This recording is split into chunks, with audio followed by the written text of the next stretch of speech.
Hi, welcome to A to Z knowledge.com. So today we are going to discuss the topic about Spring IOC and dependency injection. So first of all, we need to know the difference about what is these two. But before this, the prerequisite for this topic is you need to understand what is a web application and what is the introduction of a Spring. So which I have given in my previous sessions. You can go through on that. Okay. So first of all, what is this IOC? Inversion of control. So I'm changing the control of my program, that is called IOC. So and here in Spring framework we call this as a container, and this container will create you the object instead of we are creating it by ourselves. So thing is, if I create an hello world program, I will be creating an object hello world obj equal to new hello world. So here I'm not going to create any object. Instead, this container will create me the object and wire them and manage them from starting its life cycle from creation to destruction. So this is going to be act as a container I am showing here, and at the box, the round one, which smaller one in colorful whatever I have given as an objects which is got wired and managed by the container. Start from its creation to deletion. So inversion of control is otherwise called as a dependency injection. So there is no big difference between dependency injection and IOC. So IOC is where my objects has been get created and it is injected to the class, to my class, whenever I need those objects. That is what the difference between dependency injection and inversion of control. Seems to be same, sounds to be same, exactly. So this dependency injection is a design pattern to remove the dependency from our programming code. For example, I'm having class A, and in class A I'm creating an object for class B. Now if I do any changes in class B which will affect my class A, so now my class A is dependent on class B. So normally if I want to access all the methods, I have to create an object of class B in A. There is no other go. But thing is, it is not recommended in production where we have to write more than 2000 and 2000 more than that lines of codes and more than 100 plus classes. If each and every classes is dependent on others, it will be very tough for maintenance and for testing purpose. So developing an application is very easy, but thing is, maintaining and testing the application is very tough. If my classes are depend one another, then it will be very tough for me to do the testing part. So that's why here we are coming for a dependency injection where my class, one class, it don't want to depend on another one. Instead, a third person is there to create an object for me, that is called IOC. Inversion of control is nothing but a container. So now I will show you an example in Eclipse how to create a project. Starts from that I will explain you. So I'm going to create a Java project, a normal Java project, what you have done with respect to oops and other things. Same, I'm going to create a project. So I'm just keeping it as Spring Welcome. This is a project name. So I have created a project. So this is my project. So thing is, if you want to go with a Spring application, if you want to develop, you can develop any kind of application in Spring. But thing is, I need the dependencies, the libraries for the Spring framework. For example, if you want to write a Java MySQL or Java Oracle, a JDBC connectivity, you need an import SQL, right? Then only your code will work. Like that, I need all the JAWS and dependencies plus imports of Spring. So which I have downloaded.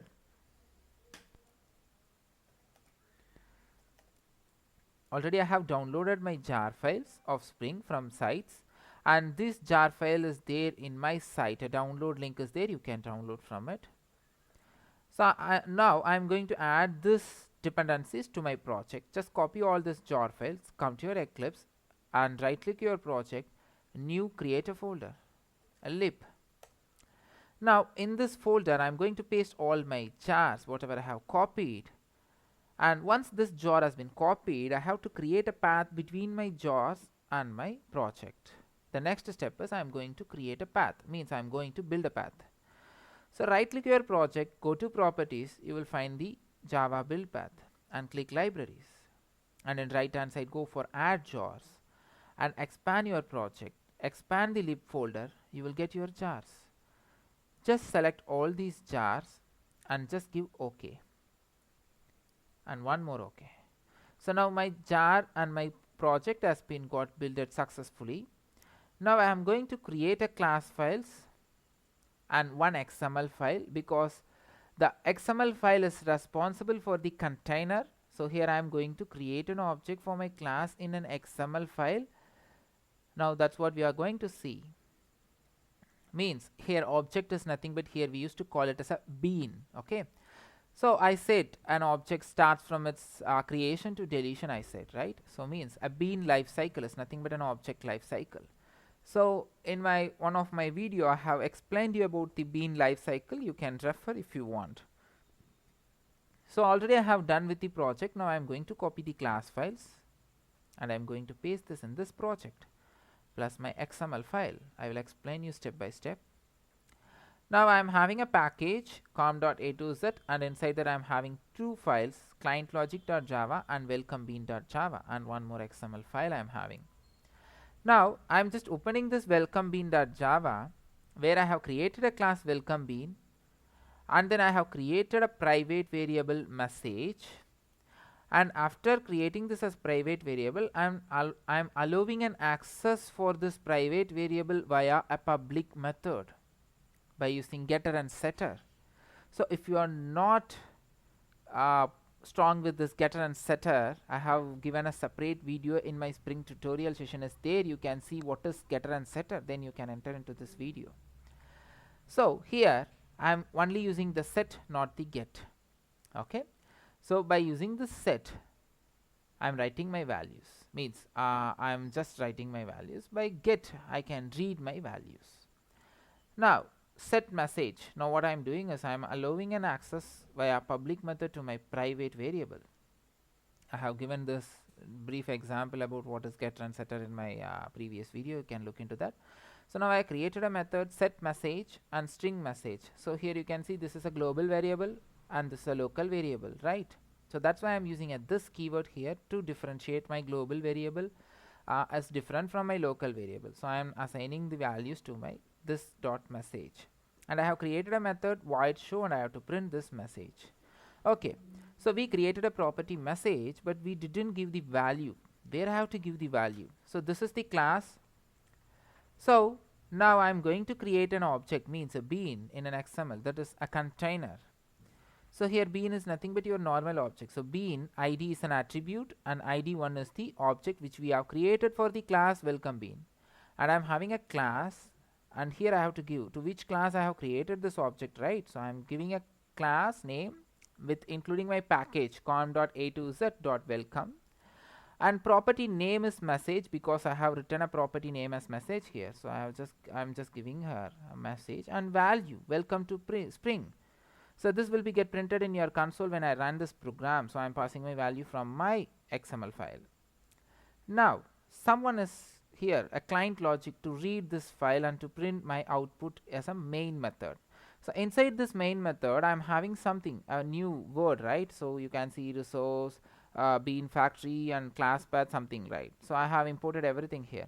So the first step is a quick start, how to start your program. I will explain you with one more PPT. Okay, so you can see here the resource ors equal to new class path resource. I have written that spconf.xml, right? You can see in my Eclipse. So the first line, so the meaning of the first line is like actually this configuration file contains all bean configuration about our application. So whatever I have given inside the brackets is the XML file name. So now all this configuration has been stored in a resource object res. Now I'm invoking my bean factory. Now I'm just bringing Spring IOC container into my program. So it will be get created while reading the configuration file by using that resource object res. So I'm just passing it.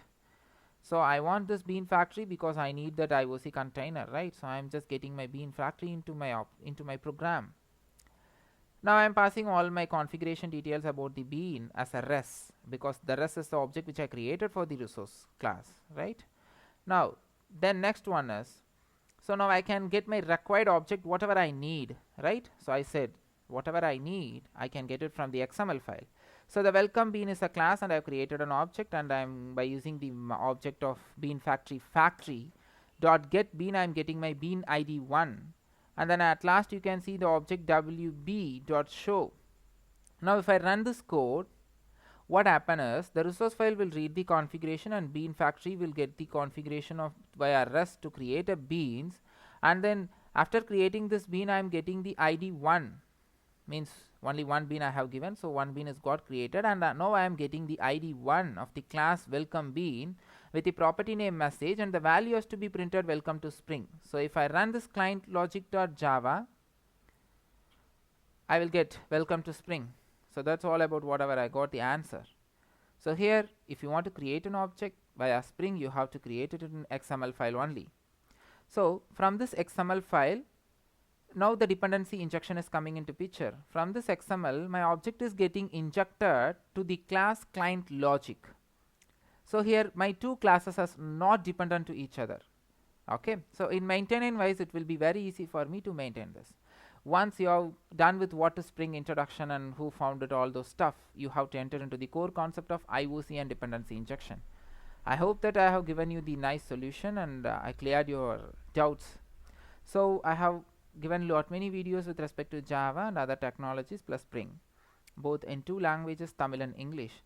So you can subscribe our channel in YouTube and you can like us in Facebook.